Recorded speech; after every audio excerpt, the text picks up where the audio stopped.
Salmo 36, já é o terceiro culto que eu estou dando, Salmo 36, versículo 9.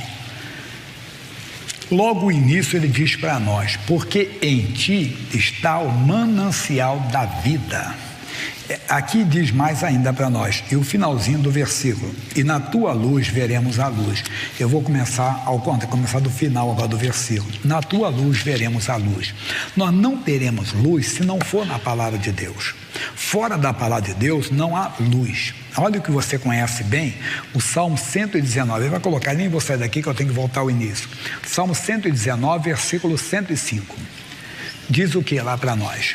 Deixa eu ver. Lâmpada para os meus pés é a tua palavra e luz para o meu caminho. Então a palavra de Deus, ela é lâmpada para os nossos pés e luz para o nosso caminho. Não há contradição nenhuma quando Jesus fala lá em João 8,12. O que ele diz lá? João 8,12. Vamos lá, bota para mim. Falou-lhes, pois, Jesus outra vez, dizendo: eu sou a luz do mundo. Quem me segue não andará em trevas, mas terá a luz da vida. Então não há, entenda, outro lugar para você ter luz. A luz está na palavra de Deus. É aqui que você descobre Deus, é aqui que você anda com Deus e você é iluminado. Fora da palavra há trevas. Você pode ter um enfrentamento com as trevas, mas andando com a luz você prevalece. Como assim? Você pode ser tentado, um exemplo, né? Você pode ter uma oposição na vida financeira, na saúde, mas andando na luz você sempre prevalece. Bem, fui rápido agora, que nesse culto eu quero falar um pouco mais da primeira parte, porque em ti está o manancial da vida. Jesus falou em João capítulo 14, versículo 6. Vamos lá? João 14, 6.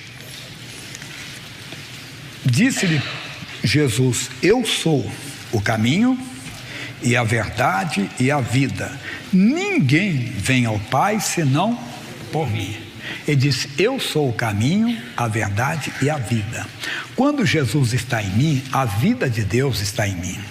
Então, quando eu tenho a vida de Deus, a vida do diabo, ou a obra do diabo, ou as trevas, não conseguem entrar em mim. Eu estava explicando.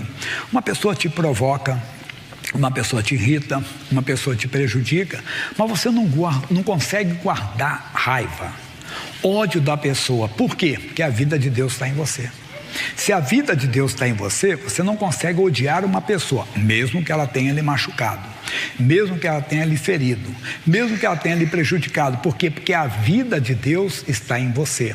O pecado, pode aparecer uma pessoa, entenda bem, vamos dizer assim, bonita, uma pessoa de muita aparência e tudo, mas aquilo não vai mexer com você. Por quê? Porque a vida de Deus está em você. Então, pela vida de Deus está em você, você até tem repulsa, você tem até rejeição. Qualquer pessoa se gabaria, né? Iria se exaltar, porque uma pessoa de aparência, uma pessoa bonita, olhou com interesse ou mostrou interesse nele ou nela. O homem de Deus, a mulher de Deus, não.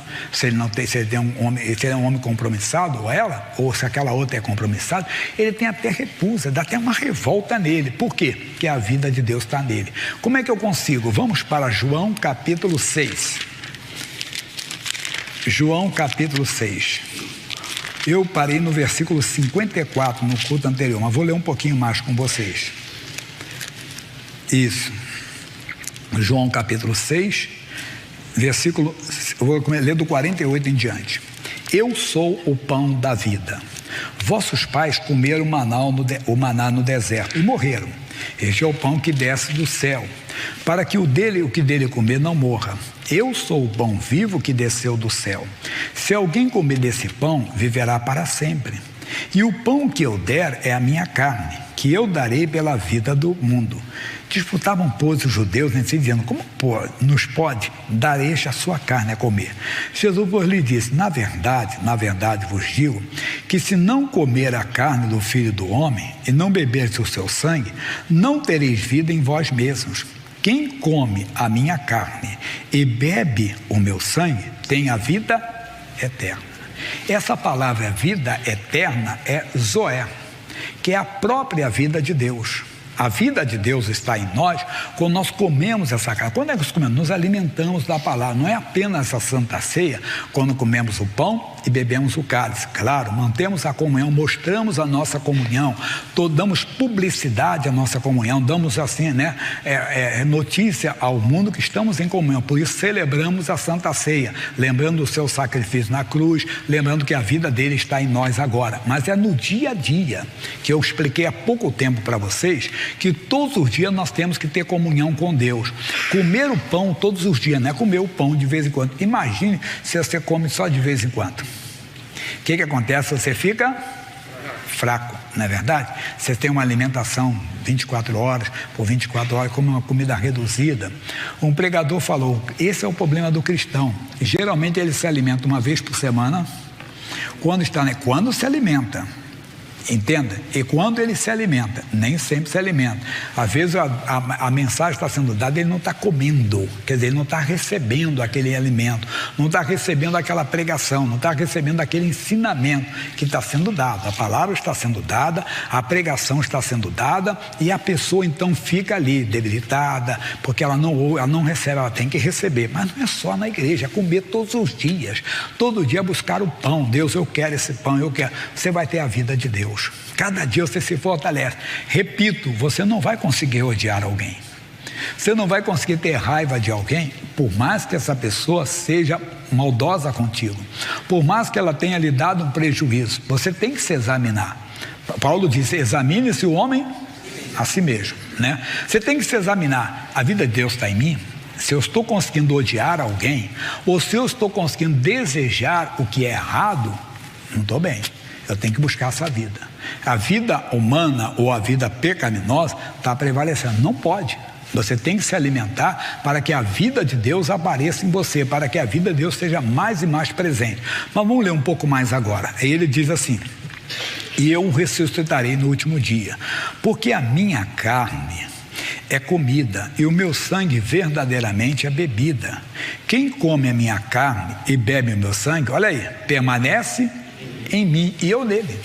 Olha que coisa, quer dizer, a vida de Deus está em nós, a presença de Deus está em nós, porque nos alimentamos dele, porque nós comemos o pão todos os dias, mantemos a comunhão pelo sangue, bebemos o cálice, temos comunhão, entramos na presença de Deus. Não é de vez em quando surge uma luta, de vez em quando surge uma adversidade, que aí nós buscamos a Deus. Não! Nós estamos em comunhão todos os dias. Nós estamos na presença de Deus todos os dias. Todos os dias estamos com a vida no altar. Todos os dias estamos buscando a face do Senhor, nos envolvendo mais e mais com a presença de Deus. Mais, vai ter mais. E ele diz, assim como o Pai vive em mim e eu vivo pelo Pai, assim quem de mim se alimenta também viverá por mim. Por isso que pessoas, mas rapaz, eu no seu lugar eu estaria muito chateado, estaria revoltado. Ele não entende. A vida de Deus está em você. Quer dizer, você vive por ele. A vida de Deus está porque você se alimenta, você come deste pão, você absorve a mensagem, você traz a mensagem para dentro de você, você presta atenção, você busca. Eu estava comentando no culto anterior, vou falar um pouco mais na segunda parte, que nós temos que focar na mensagem, porque, vou falar isso depois, é o tempo da visitação. Deus está dando a palavra, quer dizer, eu sempre digo para vocês, o pastor prega, mas quem fala é Deus. Então você tem que ficar focado, porque a nossa mente viaja, estamos ansiosos com algum resultado, né? Estamos inquietos, entenda, com o que acontece lá fora, o que está acontecendo na família, o que está acontecendo no nosso lar. Às vezes, falei isso, parece, até a própria Bíblia, como você está pensando em outra passagem bíblica, não, é aqui. É essa mensagem que Deus está se revelando para você. Deus está dando a vida dele para você. Mas que eu tenho que correr, né? E ele diz, este é o pão que desceu do céu. Não é o pão de vossos pais, que comeram o maná e morreram. Quem comer esse pão viverá para sempre. Tem a vida eterna. Você não vai ser destruído. Ele diz essas coisas na sinagoga ensinando. Entenda bem, em Cafarnaum. Então nós precisamos, queremos isso. Aí nós vamos para uma mensagem que é tão conhecida nossa, não é? É tão conhecida que é aqui do lado de João, capítulo 8, versículo 44. Ele diz, vós tendes por pai o diabo, e quereis satisfazer os desejos de vosso pai. Ele foi homicida desde o princípio, e não se firmou na verdade. Olha aí, você tem que perceber, quando você aceita Jesus, você aceitou a verdade. O seu coração se incomoda, a sua vida se incomoda quando não tem a verdade. Você quer viver a verdade, você quer amar a palavra, você quer viver na palavra. E ele diz mais, e não se firma porque não há verdade nele. Quando ele profere mentiras, fala do que ele é próprio, porque é mentiroso o pai da mentira. Então, meu Deus, misericórdia. Nós temos a verdade, nós queremos a verdade, não aceitamos, não conseguimos aceitar a mentira dentro de nós, a mentira na nossa mente, imagine no nosso coração. Não aceitamos por quê? Porque não somos filhos do diabo, nós somos filhos de Deus. Agora, João capítulo 10, esse aqui, né? Versículo 10. Os versículos tão conhecidos no nosso meio, mas com explicações. O ladrão, falando de quem? O diabo. Não vem senão a roubar, a matar e a destruir. Eu vim para que tenham vida e a tenham com abundância. Sempre falamos, quando falamos da vida com abundância, logo nós pensamos o quê? Prosperidade, vida abundante, né? A melhor carne, a melhor roupa, o melhor carro. Não estou dizendo que não, você não possa ter, pode ter, mas a vida abundância aqui é a própria vida de Deus. Kenneth Hagin escreveu um livro chamado Zoé, a própria vida de Deus. É essa vida que temos que ter. Como é que conseguimos, pastor? Comendo pão, nos alimentando, prestando atenção, vivendo a palavra, amando a palavra, nos envolvendo com a palavra, querendo a palavra de Deus. Mais ainda disso aqui, agora vamos para Romanos, capítulo 6, versículo 23.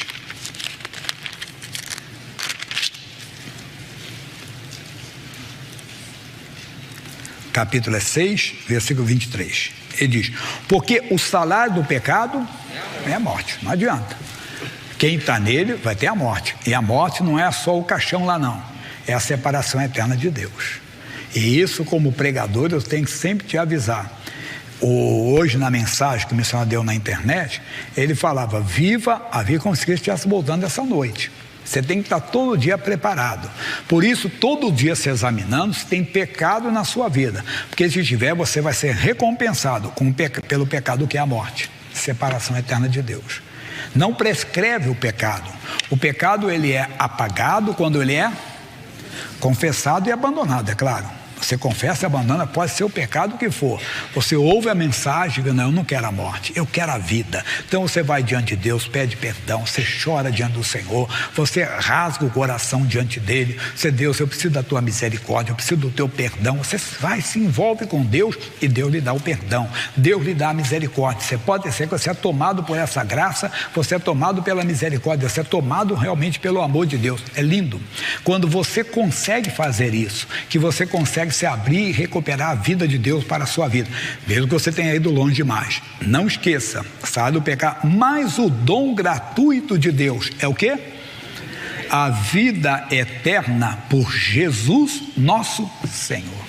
Ah, meu irmãozinho, você tem direito a isso. Eu quero a vida de Deus comigo, eu quero, mas tenho que permanecer nela. Se eu pecar, eu perco essa vida, então eu tenho que me arrepender. Se eu morro com o pecado, depois da morte, tem o juízo, misericórdia. Vamos para João, capítulo 1. Esse agora é do outro culto. João, capítulo 1. No princípio era o Verbo, e o Verbo estava com Deus, e o Verbo era Deus. Ele estava no princípio com Deus. Todas as coisas foram feitas por ele, e sem ele nada do que foi feito se fez. Nele estava a vida, e a vida era a luz dos homens.